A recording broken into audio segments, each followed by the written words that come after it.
मेरा नाम राखी है। मैं एक ऐसे गांव में पली बड़ी थी जहां के रस्मों रिवाज बड़े ही अलग थे, बल्कि यूं कहूं कि बहुत ही अजीब थे। मैं अपने गांव के रस्मों रिवाज के बारे में ज्यादा तो नहीं जानती थी, लेकिन जब मुझे पता चला कि हमारे गांव में लड़कियों की शादी होने पर उनके साथ कुछ ऐसा किया जाता है, जिसे सुनकर मेरे रोंगटे खड़े हो गए। मैं जब 12 साल की थी तब मैं बहुत ज्यादा मासूम थी और मुझे अपने गांव के रस्मों रिवाज के बारे में कुछ भी नहीं पता था। मैं पढ़ना लिखना चाहती थी और मैं गांव के सरपंच की बेटी थी। मेरे पिता बहुत अमीर थे और पूरे गांव में मेरे पिता का ही फैसला चलता था। गांव के ही सारे लोग मेरे पिता की बहुत इज्जत करते थे। हमारा परिवार बहुत बड़ा था। मेरे परिवार में मेरी 2 बुआ जी और एक छोटे चाचा जी रहा करते थे। मेरी दादी भी थी, मगर दादाजी इस दुनिया में नहीं थे। चाचा जी की एक बेटी थी जो कि मेरी ही उम्र की थी और एक बेटा था जो मुझसे बड़ा था। मैं तो अपने माता पिता की इकलौती और लाडली बेटी थी। मेरे जन्म के बाद मेरी माँ को दोबारा कभी औलाद नहीं हुई, इसलिए वो दोनों मुझे ही बहुत लाड प्यार करते थे। मैं जो कहती, मेरे मुंह से कही गई बात वक्त से पहले ही पूरी हो जाती थी। मुझे शहर जाने का और शहर जैसी जिंदगी गुजारने का बड़ा ही शौक था। मुझे पढ़ने लिखने का भी बहुत शौक था। इसलिए मैं बचपन से ही अपने पिताजी से कहती थी कि मुझे बाहर पढ़ने के लिए जाना है, जबकि मैं उनकी इकलौती बेटी थी। इसलिए वो मुझे खुद से दूर नहीं करना चाहते थे और हर बार मुझे टाल दिया करते थे कि तुम हमारी लाडली बेटी हो, क्या तुम्हें अच्छा लगेगा कि तुम अपने माता पिता से दूर रहो। मैंने अपने पेरेंट्स से कहा कि मैं पढ़ लिख कर डॉक्टर बनना चाहती हूँ और अपने गांव के लोगों का फ्री में इलाज करना चाहती हूँ। मुझे लोगों की सेवा करना बहुत अच्छा लगता है। और पिताजी, आपने ही तो मुझे सिखाया है कि हमें हमेशा लोगों की सेवा करनी चाहिए, तो मैं लोगों की सेवा इस तरह से करना चाहती हूँ। मेरे पिताजी मेरी बात को सुनकर खामोश हो जाते थे, क्योंकि वो सिर्फ इस बात से मजबूर थे। वो खुद मुझे अलग नहीं कर सकते थे। मैंने अपने पिताजी को तसल्ली दिलाई थी कि सिर्फ कुछ सालों की ही तो बात है। जब मैं डॉक्टर बनकर घर वापस आऊंगी तो आपका सर गर्व से ऊंचा हो जाएगा। गांव वाले आपके साथ साथ आपकी बेटी की भी इज्जत करने लगेंगे। मेरे पापा मेरी मासूम बातों पर खिलखिलाकर हंस देते थे और कभी कभी मेरी इन बातों को इग्नोर कर दिया करते थे। अभी तो मैं गांव की ही स्कूल में पढ़ रही थी, मगर मैं शहर के प्राइवेट स्कूल में पढ़ना चाहती थी, क्योंकि हमारे गांव में सरकारी स्कूल ही थे। इसीलिए मेरे पापा ने मुझे खुशी देने के लिए शहर में मेरा स्कूल में एडमिशन तो करवा दिया था, लेकिन वहां पर मुझे ड्राइवर छोड़ने जाता था और वही मुझे लेकर घर वापस आता था। फ्री टाइम पर मैं मोबाइल देखती रहती थी। मैं जब मोबाइल में विदेश के कॉलेज और यूनिवर्सिटीज देखती तो मेरा विदेश पढ़ने जाने का बहुत मन करता था। मैंने सोच लिया था कि मैं अब विदेश में ही पढ़ने के लिए जाऊंगी। मैंने अपने पिताजी से बहुत जिद की। उन्होंने मुझसे कहा, बेटी, मैंने तुम्हारे कहने पर तुम्हारा एडमिशन शहर के स्कूल में करवा दिया और अब तुम चाहती हो कि मैं तुम्हें विदेश पढ़ने के लिए भेज दूं। ऐसा कभी नहीं हो सकता। मैं नहीं जानती थी कि वो मेरे 1-2 बार के कहने पर नहीं मानेंगे। इसलिए मैंने घर में खाना पीना बंद कर दिया था, जिस पर मेरी माँ और पिताजी दोनों ही मजबूर हो गए थे और फिर मुझे विदेश भेजने के लिए राजी हो गए। मुझे विदेश पढ़ने भेजने के लिए तो कोई भी राजी नहीं था। मैंने बड़ी मुश्किल से सबको तैयार किया था। इस छोटी सी उम्र पर भी मैं अपनी जिदों को मनवा लिया करती थी। लेकिन अभी मेरे पिताजी का कहना था कि वो इस प्राइवेट स्कूल में 1 साल पूरा होने के बाद ही मुझे विदेश पढ़ने के लिए भेजेंगे। विदेश में मेरे पिताजी के एक दोस्त रहा करते थे। मेरे पिताजी ने उनसे बात कर ली थी। इस तरह मेरा विदेश जाने का सपना भी पूरा होने वाला था। मैं वहां पर हॉस्टल में रहकर पढ़ना चाहती थी। हमारे घर में जोर शोर से मेरी बुआ जी की शादी की तैयारियां चल रही थी। मेरी बुआ जी का रिश्ता हमारे ही गांव में लग गया था। हमारे गांव में मंगनी वगैरह की रस्म नहीं होती थी। बस रिश्ता फिक्स हो जाने के कुछ दिन बाद ही शादी रख दी जाती थी। मगर मैंने देखा था कि जिस दिन से मेरी बुआ जी का रिश्ता लगा था, वो बहुत ज्यादा उदास रहने लगी थी। वो क्यों उदास थी, इस बात की मुझे कुछ समझ नहीं आई थी। मेरे चाचा की बेटी और मैं, हम दोनों मिलकर पूरे घर में खेलते रहते थे। उसका नाम प्रिया था। हम दोनों एक दूसरे की अच्छी कजिन होने के साथ साथ एक दूसरे की बहुत अच्छे फ्रेंड्स भी थे। प्रिया मुझसे दूर दूर जाने वाली बातों पर बहुत अफसोस कर रही थी। वो मुझे यही एडवाइस देती थी कि तुम मुझे छोड़कर दूर पढ़ने के लिए मत जाओ, मगर मैं उससे कहती थी कि तुम भी मेरे साथ चलो, हम दोनों विदेश में पढ़ेंगे। मैं डॉक्टर बनूंगी और तुम पुलिस बन जाना। प्रिया इनकार करने लगी क्योंकि उसे बचपन से ही पढ़ाई में कोई इंटरेस्ट नहीं था और वो तो बस पूरा दिन खेल में ही लगी रहती थी। एक दिन मैंने देखा कि घर में बहुत ज्यादा हंगामा हो रहा है। बुआ जी किसी बात पर लड़ रही थी और किसी रिवाज की बात हो रही थी। हमारी तो समझ में ही नहीं आ रहा था कि आखिर क्या हुआ है, क्योंकि प्रिया और मुझे हम दोनों को ही डांट कर अपने कमरे में भेज दिया गया था और कहा गया था कि अपने कमरे से बाहर मत निकलना। हमारे घर में अब इस तरह से ही हर दूसरे तीसरे दिन हुआ कि शादी से पहले खूब झगड़े हो रहे थे। ये झगड़े क्यों और किस बात के थे हमें समझ नहीं आ रहा था कि ये सब कुछ क्यों हो रहा है। बस हमने बुआ को इतना कहते हुए सुना था। वो बार बार यही कह रही थी कि वो इस रस्म को नहीं करवाना चाहती। बुआ की शादी फाइनली हो गई थी, मगर बुआ अपनी शादी वाले दिन बुरी तरह से रो रही थी। इतना रो रही थी जैसे उनको कहीं दर्द हो रहा हो। ऐसा तो लड़की विदाई के समय ही रोती है, मगर बुआ तो शादी होने से पहले ही बहुत रो रही थी। फाइनली जैसे तैसे बुआ की शादी हो गई थी, मगर घर में बहुत ज्यादा अफसोस भरा माहौल फैल गया था। अब समय आ गया था मेरे विदेश जाने का। मेरे पापा ने मुझे अमेरिका के बड़े स्कूल में पढ़ने के लिए सारे इंतजाम कर लिए थे, क्योंकि मुझे सबसे ही खुशी मिलती थी। मेरे जाने से भी मेरे घर वाले बहुत दुखी थे, मगर मैंने सब लोगों को जैसे तैसे मना ही लिया था और फिर मैं अमेरिका आ गई। मुझे अमेरिका छोड़ने के लिए मेरे पापा और चाचा जी आए थे। यहाँ पर मेरे पापा ने मुझे अपने एक दोस्त के हवाले कर दिया था। वो अंकल बहुत अच्छे थे। उन्होंने मुझे सब कुछ समझा दिया था और उनकी बेटी भी मेरे ही स्कूल में पढ़ती थी। बस फर्क इतना था कि मैं हॉस्टल में रहती थी और वो अपने घर को चली जाती थी। इस तरह उनकी बेटी वहां पर मेरी बहुत अच्छी दोस्त बन गई थी और अंकल और उनकी फैमिली ने मेरा बहुत ख्याल रखा था। मेरे घर वालों से मेरी हर रोज फोन पर बात होती रहती थी और साथ ही साथ वीडियो कॉल पर भी होती थी। मेरे माता पिता की आंखों में आंसू होते थे और वो कहते थे कि बेटी तुम हमें छोड़कर चली गई, तुम्हारे बिना घर सूना सूना सा लगता है, न जाने तुम्हें पढ़ने का इतना शौक क्यों है।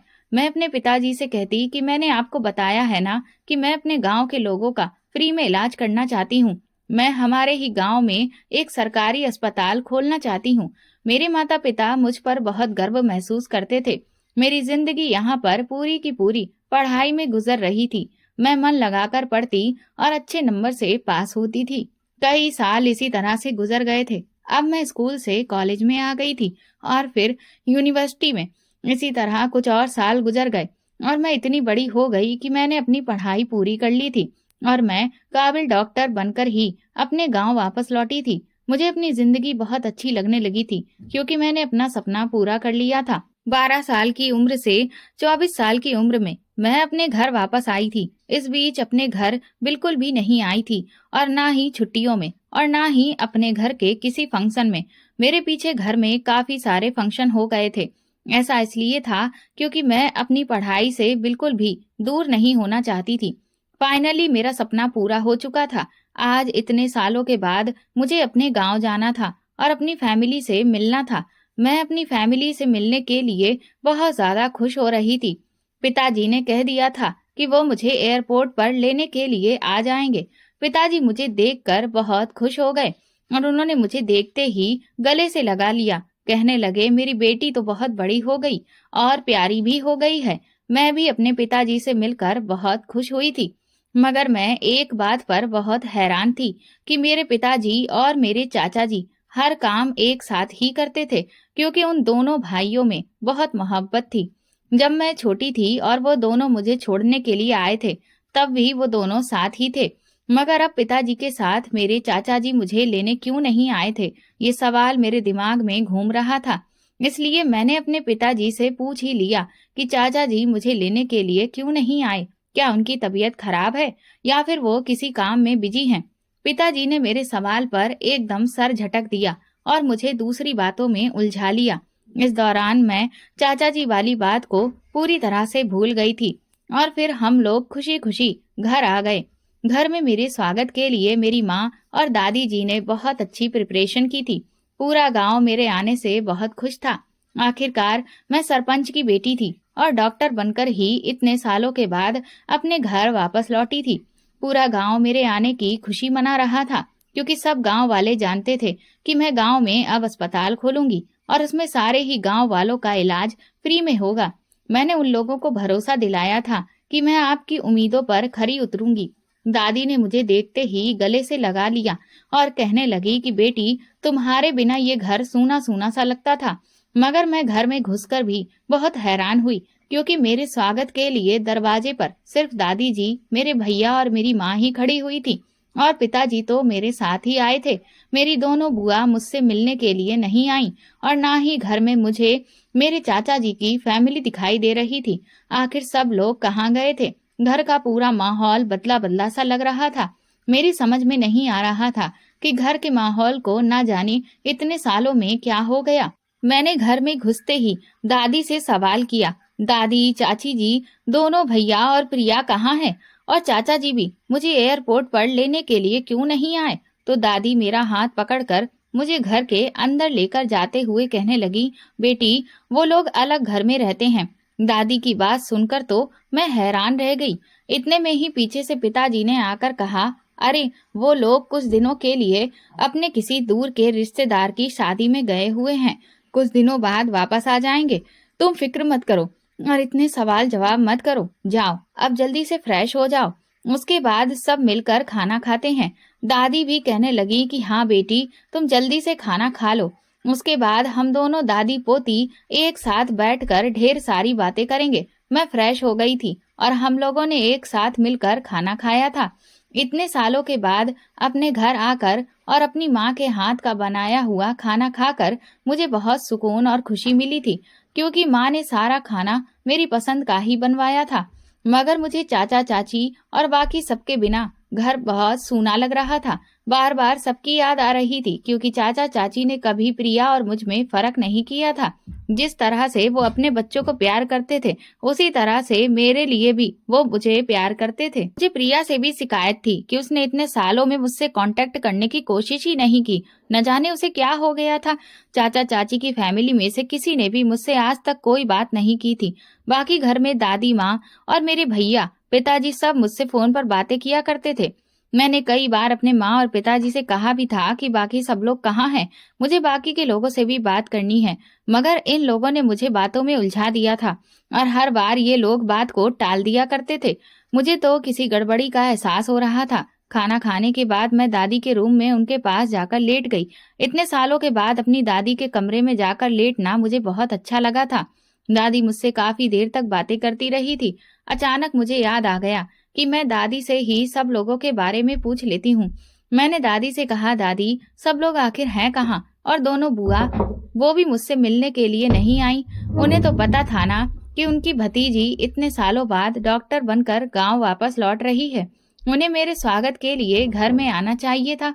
मैं सब लोगों से मिलने के लिए कितनी एक्साइटेड हो रही थी। तो दादी का चेहरा अचानक से इस बात पर मुरझा गया और वो कहने लगी, बेटी, इस घर में कोई नहीं है। इतनी बड़ी हवेली में सिर्फ मैं और तुम्हारी माँ अकेले रहते हैं। तुम्हारे पिता तो पंचायतों में जाते रहते हैं और तुम्हारा भाई भी ज्यादातर घर से ही बाहर रहता है। तुम्हारी माँ भी कभी कभी तुम्हारी नानी के घर चली जाती है। तो मैं पूरी तरह से इतने बड़े घर में अपने आप को अकेला महसूस करती हूँ। अब तुम आ गई हो ना, देखना, हम दादी पोती बहुत ही ढेर सारी बातें करेंगे और एक दूसरे के साथ रहेंगे और मैं तुम्हें इस पूरे गांव की सैर करवा कर लाऊंगी। इतने सालों बाद देखना, तुम हमारा गांव पूरा बदल गया है। अब तुम गांव देखोगी तो बहुत खुश हो जाओगी।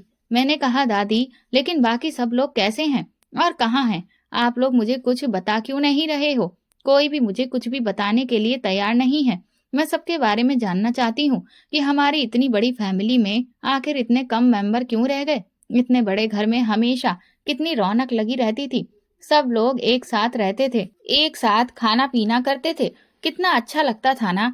लेकिन अब मैं यहाँ आई हूँ तो मुझे घर का पूरा माहौल ही बदला हुआ लग रहा है। और मेरी बहन, मेरी दोस्त प्रिया, वो कैसी है? इतने सालों में उसने मुझसे कोई कांटेक्ट करने की कोशिश ही नहीं की। मैं उससे मिलूंगी तो जरूर उससे लड़ूंगी। मगर वो लोग आखिर हैं कहाँ पर? यहाँ पर क्यों नहीं है? मुझे दिखाई क्यों नहीं दे रहे? तो दादी कहने लगी, बेटी, वो सब लोग इस घर को छोड़कर चले गए हैं। मैंने हैरान होते हुए दादी से कहा, आखिर क्यों वो लोग यहाँ से चले गए? ये तो उनका अपना घर है, शादी में कहाँ आ गए? तो दादी कहने लगी कि तुम अब यहाँ आ गई हो ना, कुछ दिन यहाँ पर रहोगी, तो तुम्हें सब कुछ समझ में आ जाएगा। इसके अलावा मुझे दादी ने कुछ भी नहीं बताया था। अगले दिन हमारे घर गांव से एक शादी का इनविटेशन आया था। मैं इस शादी में जाना चाहती थी क्योंकि मुझे शादी में गए हुए काफी समय हो गया था और अपने गांव की शादी तो मैं पूरी तरह से भूल चुकी थी। इसीलिए मैं शादी में जाने के लिए बहुत ज्यादा एक्साइटेड हो रही थी। शादी अगले हफ्ते थी। मैंने अपनी माँ से शादी में जाने के लिए कहा कि मैं इस शादी में जरूर जाऊंगी, तो माँ ने कहा कि नहीं बेटी, तुम इस शादी में हमारे साथ मत चलना। मैंने कहा लेकिन क्यों? तो माँ कहने लगी बस ऐसे ही, हमारे गांव के रस्म रिवाज बहुत अलग हैं। मैंने अपनी माँ से कहा तो माँ, मेरी शादी थोड़ी हो रही है जो मुझे रस्म रिवाज करने पड़ेंगे। मैं तो उस शादी में सिर्फ शामिल होना चाहती हूँ। मेरी माँ मेरे सवालों पर बस खामोश सी हो गई थी। उन्होंने कोई भी जवाब नहीं दिया था। फिर हमारे घर एक और इनविटेशन आया था जो कि गांव से नहीं बल्कि शहर से आया हुआ था, मेरी नानी के घर से। शहर में मेरी नानी का घर था और वहां मेरी माँ के सारे रिश्तेदार और उनका मायका था और ये शादी मेरे मामा जी के बेटे की थी। मेरे कजिन की शादी थी। माँ कहने लगी कि तुम वहां पर चलना, वहां सब लोगों को मिले हुए तुमसे काफी समय हो गया है। मैंने कहा माँ, लेकिन मैं दोनों शादी में जाना चाहती हूँ, गांव भी और शहर भी। आप मुझे नहीं रोक सकोगी। मैं ये कहकर अपने कमरे में आ गई थी। रोक टोक करने की आदत तो मेरी माँ के अंदर शुरू से ही थी। ये बात मैं अच्छी तरह से जानती थी, लेकिन मुझे बार बार अपनी बिछड़ी हुई फैमिली की याद आ रही थी। मुझे इस घर में उनके बारे में कोई कुछ नहीं बता रहा था। इसीलिए मैंने सोच लिया था कि मैं खुद ही इस बारे में जानकारी निकाल कर रहूंगी। इसलिए मैंने हमारे घर की पुरानी नौकरानी, जो कि यहाँ पर काफी पुराने समय से काम कर रही थी, उनसे बात करने की कोशिश की और उनसे पूछा कि आखिर घर के बाकी सारे लोग कहाँ गए। वो मेरी बात सुनकर घबरा गई थी और मुझे कुछ भी बताने के लिए तैयार नहीं हो रही थी। मगर मैंने उन्हें थोड़े पैसों का लालच दिया तो फिर वो मुझे कुछ बताने पर राजी हुई थी। उन्होंने कहा देखो बिटिया रानी, सरपंच जी को अगर इस बारे में पता चल गया तो वो हमें काम से निकाल देंगे। मैंने उनसे कहा आंटी, किसी को कुछ भी पता नहीं चलेगा। मैं आपसे वादा करती हूँ, मेरे होते हुए आपसे कोई कुछ नहीं कह सकता। बस आप मुझे ये बता दो कि मेरे पीछे इस घर में क्या होता रहा है। सुनीता आंटी ने बताया कि बेटी, दरअसल तुम्हारे जाने के कुछ सालों के बाद इस घर में बहुत ज्यादा हंगामे हो रहे थे। तुम्हारे पिता की दोनों बहनें तुम्हारे पिता से कोई संबंध नहीं रखती और ना ही उनके भाई, जो कि तुम्हारे चाचा जी थे। मैं इस बारे में नहीं जानती कि लड़ाई किस बात पर हुई थी। बस एक दिन बहुत ज्यादा लड़ाई हुई थी और तुम्हारे चाचा जी अपने परिवार को लेकर कहीं दूर रहने के लिए चले गए और अपना सारा सामान भी बांध कर ले गए थे। तुम्हारे चाचा जी किसी बात पर बहस कर रहे थे, क्योंकि जब तुम्हारी छोटी बुआ की शादी हुई थी तब भी तुम्हारे चाचा जी अपनी कोई बात मनवाना चाहते थे और तुम्हारे पिताजी इस बात को मानने के लिए तैयार नहीं हो रहे थे। वो क्या बात थी ये हम नहीं जानते, क्योंकि इस घर में जितने भी फैसले होते हैं उसमें सिर्फ बड़े मौजूद होते हैं और घर के कुछ बड़े मेंबर्स होते हैं। हम नौकरों को भी मौके से हटा दिया जाता है। इसलिए मैं तो सिर्फ तुम्हें इतना ही बता सकती हूँ, इसके अलावा मैं कुछ नहीं जानती। जिस दिन के बाद से तुम्हारे पिताजी के छोटे भाई और उनका परिवार इस घर से गया है, तब से ही उन्होंने कभी पलट कर इस घर में दोबारा कदम नहीं रखा और ना ही तुम्हारी दोनों बुआ। शादी हो जाने के बाद वो दोनों भी इस घर में कभी नहीं आई। मैंने सुनीता आंटी से पूछा कि आपको पता है कि चाचा जी की फैमिली कहाँ पर है, वो लोग कहाँ पर रह रहे हैं? हमारा गांव तो बहुत बड़ा है, उनका कोई एड्रेस है आपके पास, या आपको पता है कि वो हमारे गांव की कौन सी जगह पर रह रहे हैं, ताकि मैं उनको तलाश कर सकूं? सुनीता आंटी बोली कि मैं उनके बारे में ज्यादा कुछ तो नहीं जानती। हाँ, मगर गांव के लोगों के मुंह से इतना जरूर तो सुना है कि सरपंच जी का छोटा भाई और उनकी दोनों बहनें ही शादी होने के बाद यहाँ पर नहीं रहते, बल्कि इस गांव में ही नहीं रहते। वो लोग या तो किसी दूसरे गांव या फिर कहीं शहर में जाकर रह रहे हैं। मैंने कहा क्या वो लोग इस गांव को ही छोड़कर चले गए? सुनीता आंटी कहने लगी कि हाँ बिटिया, तुम्हारी दोनों बुआ तो अपने अपने पतियों को ही लेकर चली गई हैं। सुना है कि उनके बाकी ससुराल वाले हमारे गांव में ही रहते हैं और वो दोनों अपने पतियों के साथ कहीं और शिफ्ट हो गई हैं। ये सब मेरे कुछ भी समझ में नहीं आया था कि आखिर उन लोगों की लड़ाई मेरे घर वालों से थी या फिर पूरे गांव से थी, जो वो लोग गांव को ही छोड़कर चले गए। मुझे तो कुछ भी समझ में नहीं आ रहा था। मुझे लग रहा था कि जरूर कोई बड़ी परेशानी है। मैं इस बारे में जान कर ही रहूंगी और अपने पूरे परिवार को इस घर में लाकर ही रहूंगी। इतने सालों तक मैंने देखा था कि मेरे चाचा जी और मेरे पिताजी एक दूसरे के साथ दोनों भाई बहुत मोहब्बत के साथ रहते थे। न जाने मेरे पीछे ऐसा क्या हुआ कि वो दोनों एक दूसरे के दुश्मन बन गए और इस घर से चाचा जी तो अपने परिवार के साथ ही चले गए, जबकि मेरी बुआ जी को क्या हो गया था, जो दोनों ही अपने पतियों के साथ इस गांव से रवाना हो गईं। ये सब सोच सोच कर मेरा दिमाग खराब हो रहा था, लेकिन फिर भी मैं बातों ही बातों में अपने घर वालों से सब कुछ पूछने की कोशिश कर रही थी। मगर मैं अब जान चुकी थी कि इनमें से कोई भी मुझे कुछ बताने के लिए तैयार नहीं है। दादी का तो हर बार यही कहना होता था कि अब तुम आ गई हो और तुम्हारी शादी की उम्र है तो तुम्हें सब कुछ पता चल जाएगा। आखिरी सबसे मेरी शादी का क्या मतलब था। कुछ दिन इसी तरह से गुजर गए और वो दिन भी आ गया था जब हमारे गांव की शादी का दिन था। मैं इस गांव की शादी में जाने के लिए तैयार हो रही थी। तैयार होने के बाद जैसे ही मैं नीचे गई और मेरे पिताजी की नजर मुझ पर पड़ी तो उन्होंने देखते ही कहा कि मेरी बेटी तो बहुत खूबसूरत लग रही है, बिल्कुल चांद का टुकड़ा लग रही है। लेकिन मेरी बेटी इतना सज धज कर आखिर जा कहाँ रही है। मैंने पिताजी से कहा, आज आप लोग गांव की शादी में जा रहे हो ना, तो मैं भी आप लोगों के साथ में जा रही हूँ। मेरी बात सुनकर अचानक से मेरे पिताजी के चेहरे पर हवाइयां उड़ने लगी थीं। तभी मेरी माँ पिताजी को आवाज लगाते हुए उनके सामने आई तो उन्होंने भी मुझे तैयार होता हुआ देखा। उनकी भी होश उड़ गए थे और वो फटी फटी नजरों से मुझे देख रही थी। पिताजी ने अचानक गहरी नजर माँ पर डाली तो माँ सहम गई।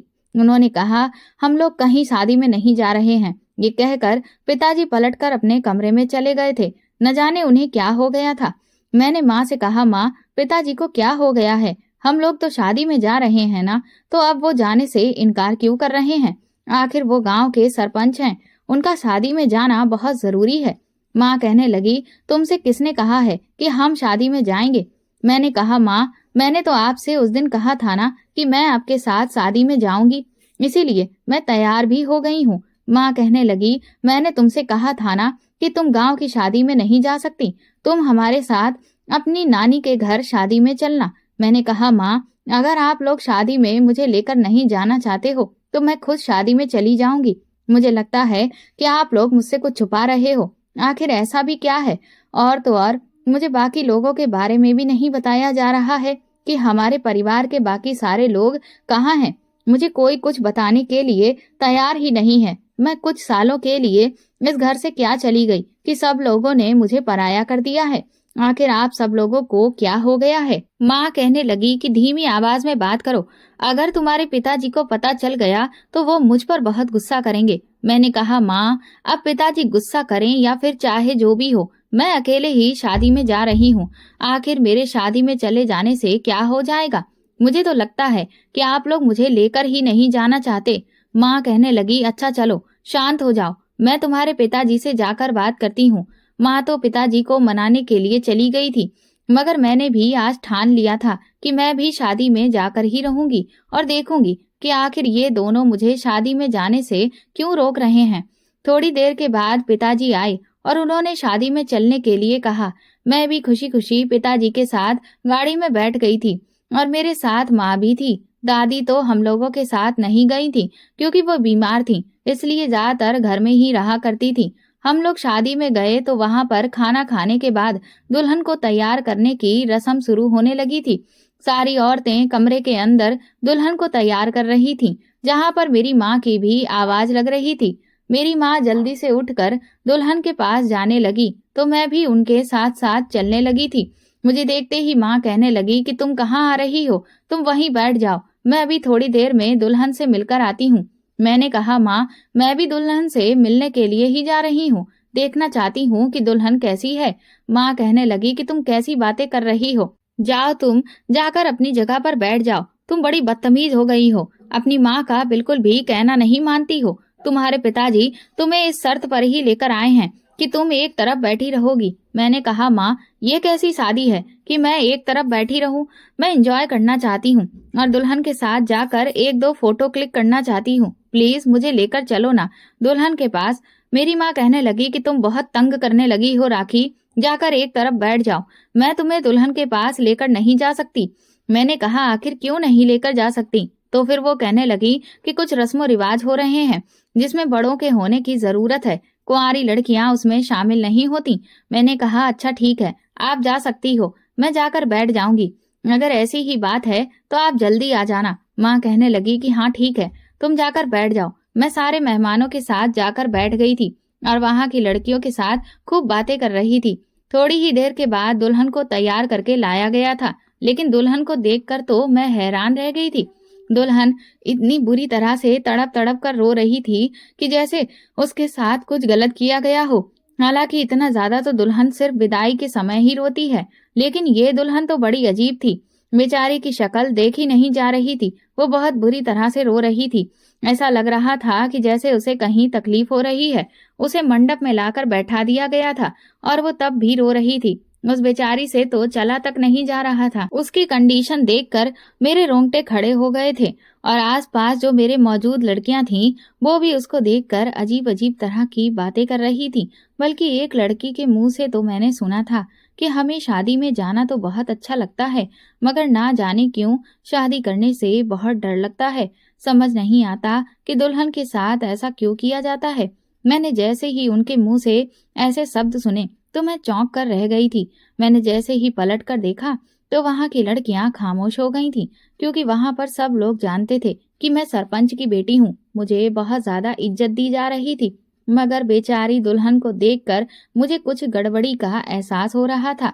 रात के समय मैं दादी के पास लेटी हुई थी। दुल्हन का चेहरा बार बार मेरी नजरों में घूम रहा था। दादी ने जब मुझे जागते हुए देखा तो वो कहने लगी कि क्या हुआ, तुम सोई क्यों नहीं हो राखी? अभी तक तो मैंने दादी को अपनी बेचैनी की वजह बताई और कहा कि दादी, आखिर हमारे गांव में क्या हो रहा है, प्लीज मुझे सब कुछ बता दो। तो दादी का चेहरा अचानक से अफसोस से भरा हो गया था। वो कहने लगी, बेटी मैं तुम्हें कुछ नहीं बता सकती, बस इतना जरूर बता सकती हूँ कि जब तुम्हारी शादी का समय आएगा तो तुम्हें सब कुछ पता चल जाएगा और ये भी पता चल जाएगा कि आखिर तुम्हारे बाकी के सारे अपने इस घर से क्यों चले गए। मैंने दादी से कहा कि दादी मैं अभी शादी नहीं करना चाहती, आप तो जानती हो कि मेरी शादी में अभी समय लगेगा। मैं इतना पढ़कर आई हूँ तो मुझे अस्पताल भी तो बनाना है और सारी सच्चाई जानने के लिए मैं इतने सालों तक नहीं रुक सकती।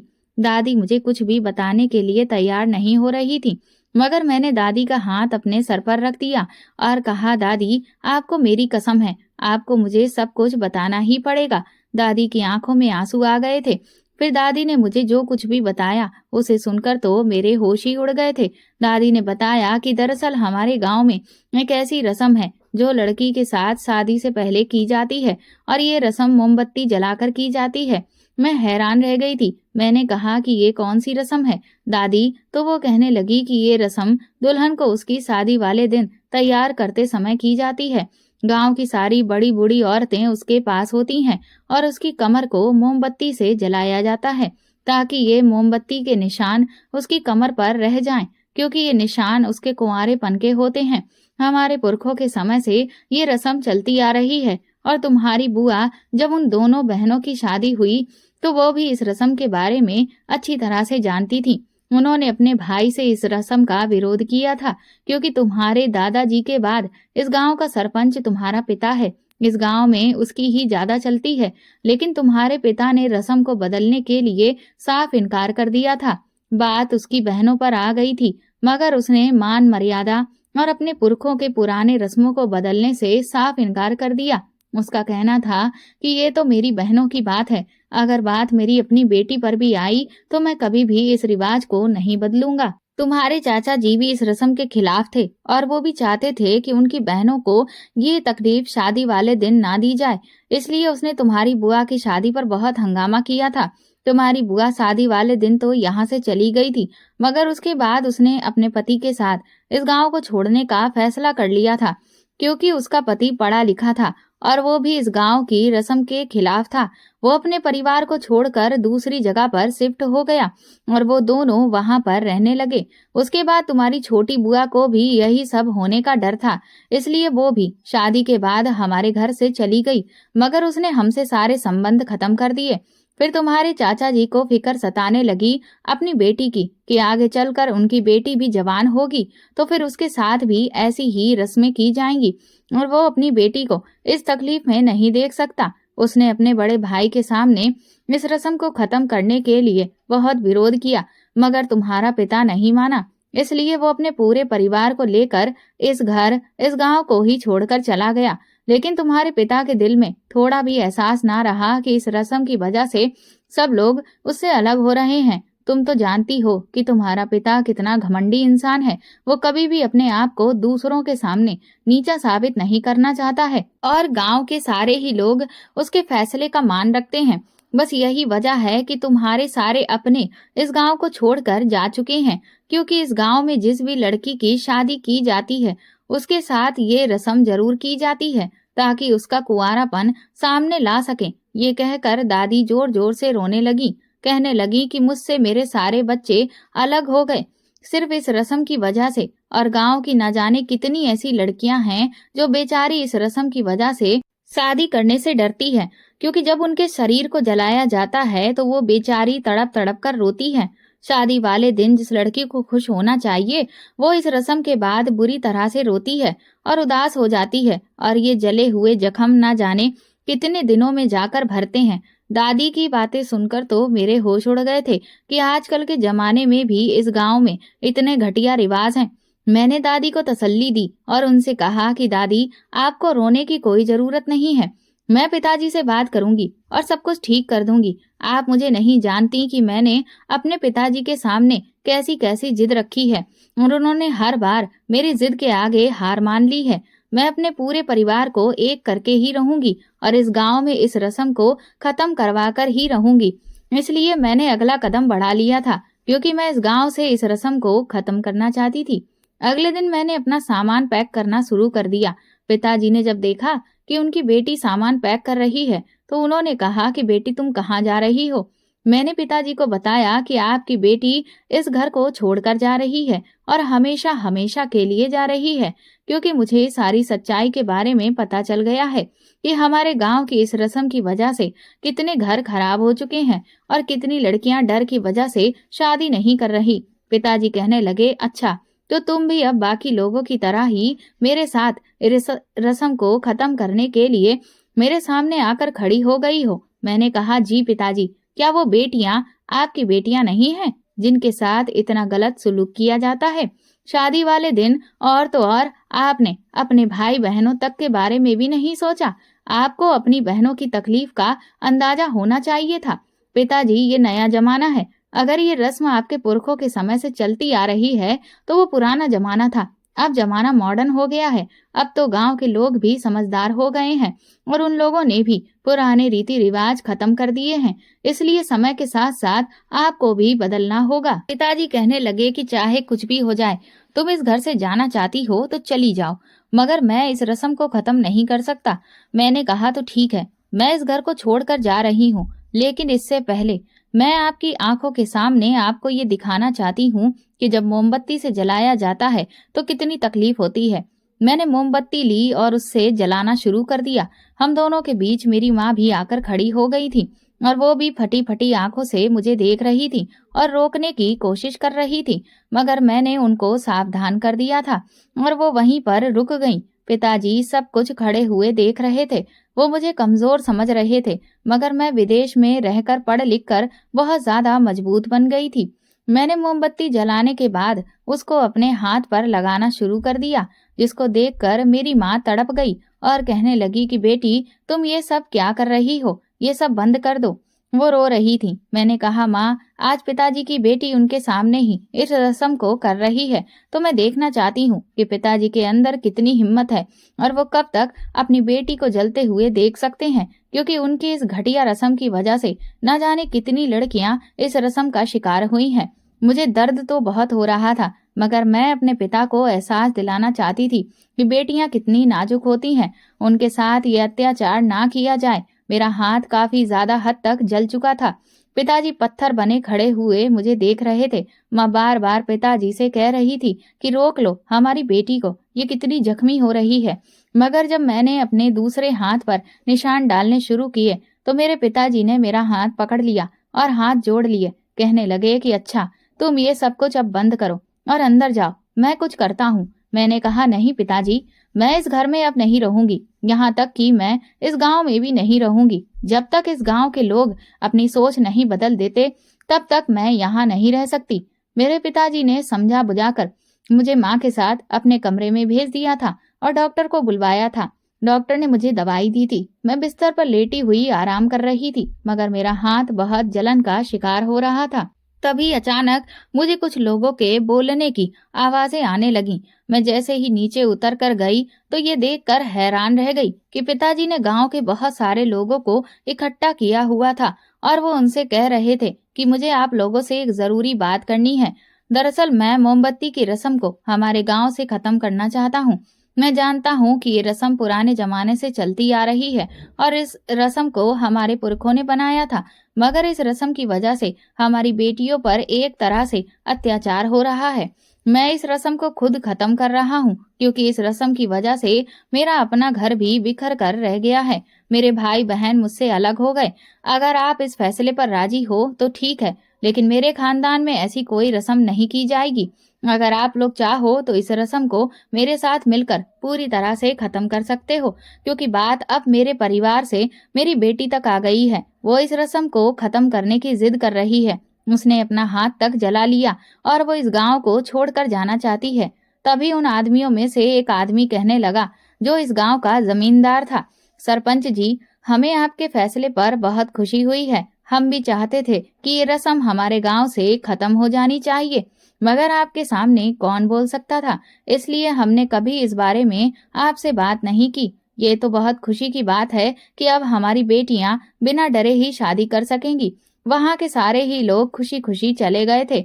मुझे खुशी हुई थी कि पिताजी ने मेरी बात का मान रखा था। अब बारी थी मेरे सारे रिश्तेदारों को बुलाने की, इसलिए मैंने पिताजी से कहा कि अब मैं चाहती हूँ कि हमारा परिवार पहले की तरह साथ रहे, इसलिए आपको सब लोगों को मनाकर यहाँ पर बुलाकर लेकर आना होगा। मेरे पिताजी तो बहुत घमंडी थे, किसी के आगे झुकते नहीं थे, मगर मैंने उनके हाथ से फोन लेकर सबको फोन किए, सबसे माफी मांगी और पिताजी को जबरदस्ती उन सबके घर ले गई और सबको जबरदस्ती बुलाकर अपने घर ले आई। इस तरह से हम सब लोग एक साथ मिल गए और अब सब कुछ ठीक है और हमारे गांव में इस रस्म को भी खत्म कर दिया गया है। मुझे अपने पहले जैसे परिवार को देखकर अब बहुत खुशी होती है और अब हमारे घर में प्रिया की शादी की तैयारियां की जा रही हैं और मैंने भी अपना अस्पताल बना लिया है, जहां पर मैं गरीबों का मुफ्त में इलाज कर रही हूँ। अब हमारे गांव में खुशहाली ही खुशहाली फैली हुई है। दोस्तों, अगर आपको हमारी कहानी पसंद आई है तो कमेंट करके जरूर बताएं और वीडियो को लाइक करके ज्यादा से ज्यादा शेयर करें। चैनल पर नए हैं तो सब्सक्राइब करें और हाँ, नोटिफिकेशन बेल को जरूर दबाएं ताकि अगली अपडेट सबसे पहले आपको मिले। धन्यवाद।